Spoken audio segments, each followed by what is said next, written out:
Coppia sta ballando al suono dello strumento tradizionale di questa terra, la launedda.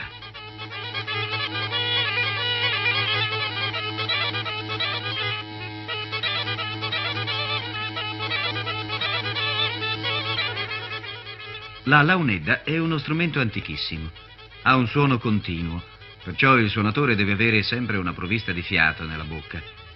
Le sue note assomigliano un po' a quelle della cornamusa, ma il ritmo è più veloce e saltellante.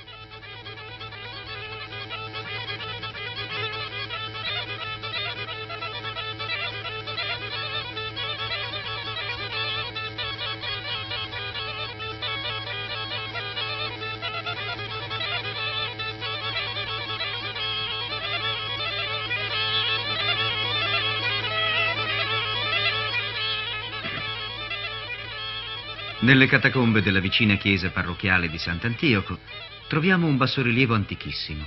Forse è un suonatore di launedda di allora?